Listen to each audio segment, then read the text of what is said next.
maybe just a few minutes. And the title of this video is Mental Health Counseling. And, I heard something said about it, you know, a few times on these YouTube streets. And me personally, from my personal experience, uh, it depends. It depends on what you're going for therapy for. And you have to be able to navigate what your diagnosis is, and X, Y, and Z, X, Y, and Z. So it is what it is. Shout out to the chat. This is your home girl. And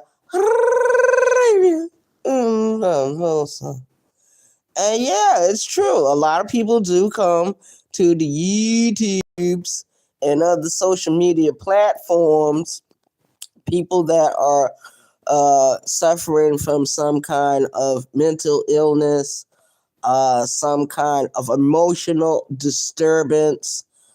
Some people actually practice, I guess, other forms of self medication. They self medicate with alcohol or drugs. This is very common in that particular population. And yes, people are going to come to social media. Yes, people are going to air their dirty laundry. Yes, people are going to talk about their concerns. Yes, people are going to either appear on a panel or on a channel. Either they're going to be sober or they're going to be intoxicated. And that's reality, and that's life. You know what I mean? It is what it is. And me personally, uh, there's been a few instances on the YouTubes, with other YouTube creators. I'm not here to judge anybody. I can't judge anybody. I cannot judge anyone. I cannot pass judgment on anyone. I cannot tell anyone what to do. I cannot advise anyone what to do. I refuse to do that. I refuse to get involved with that kind of stuff. People have given me advice as time marched on. It was up to me whether I wanted to do certain things or not. No one influenced me. No one twisted my arm.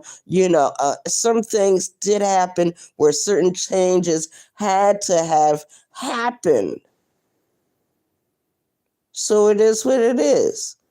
Shout out to the chat. Shout out to the YouTube streets. Yeah. So all this talk about mental illness and therapy and counseling and all this other stuff, it's reality. It's life. No one on earth is normal.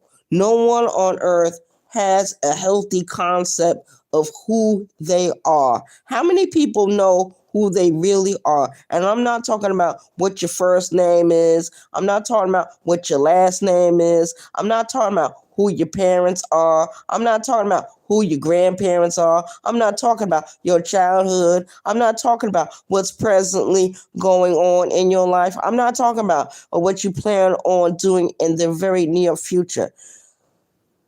Some people just don't know who they are. Or some people do know who they are and they don't like who they are. Shout out to the chat. Shout out to the chat. Shout out to the YouTube streets. And basically, that's the only thing I had to say. That's the only thing I had to say. And we are addressing mental illness in this video. My personal thoughts about therapy, if it actually works, would it be helpful for everyone? And the answer to that is no. No.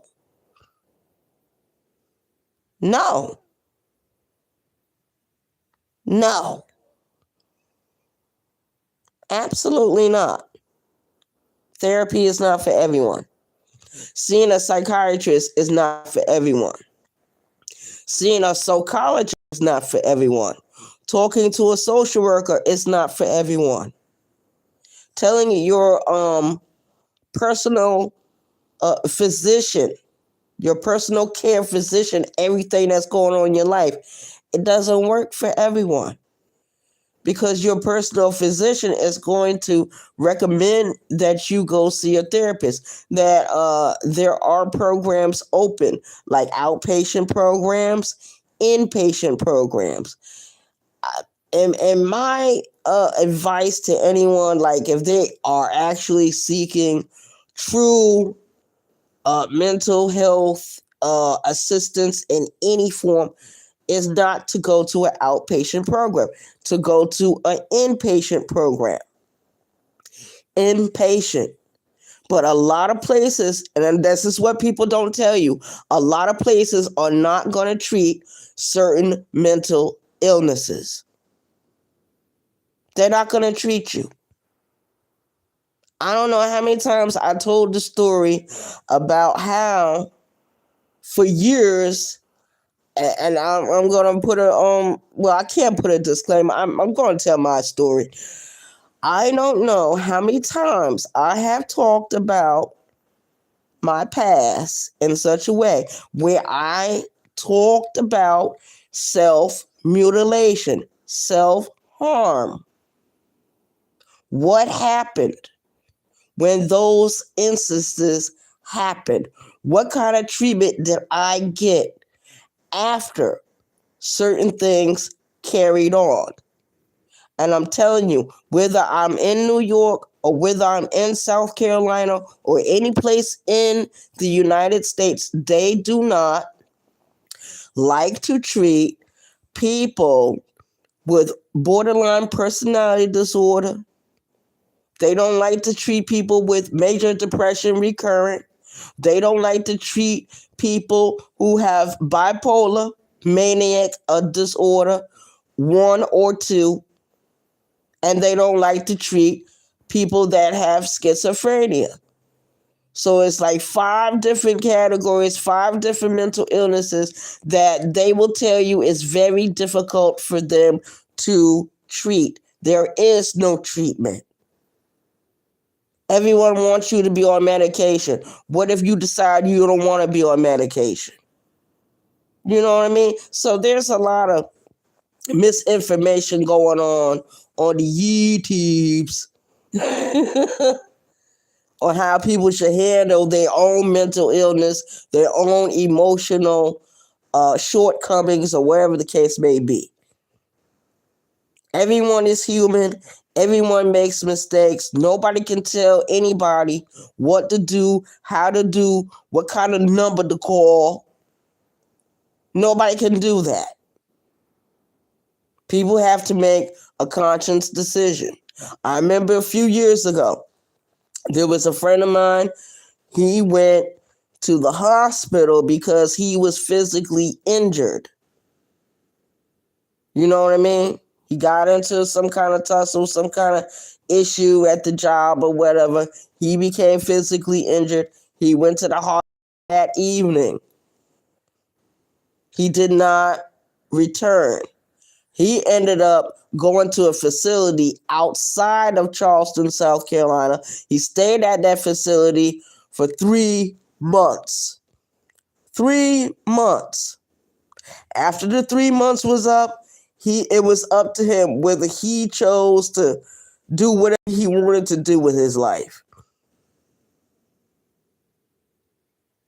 Some people may not be ready. They might go into a program, may not be ready. But outpatient isn't for everybody. And a lot of times when you go to New York, like, okay, in New York, if you go to any kind of transitional or halfway house up there in Westchester County, let's say that you go and you're counted as being a part of the homeless population, but your particular homeless population is being housed. Okay, you're living in a temporary situation where you're being in like a residential facility, and you're living there with other people. It's like a boarding house situation. It's like a boarding house situation. And when those types of things are happening, when you're living in a situation like that, there are times where you will be going to an outpatient treatment facility. But if you go to an inpatient treatment facility and you're living in one of those boarding house situations, what ends up happening? You end up losing your spot. Same thing goes true if you have a house, if you're renting a house, or if you're renting an apartment. Everybody tries to make everything to be so simple and so easy, but that is not the case. If you never lived in certain pairs of shoes, you cannot tell anybody what to do, how to do, what to think, how to feel, where to go, how to treat their own issues. You can't tell nobody what to do. This is not a dictatorship. YouTube is not a dictatorship. And yes, people are going to come to social media. They're going to come to any platform they want to come to, and they're going to air out their dirty laundry. That's part of life. And that's all. So I'm out. Peace, y'all. One.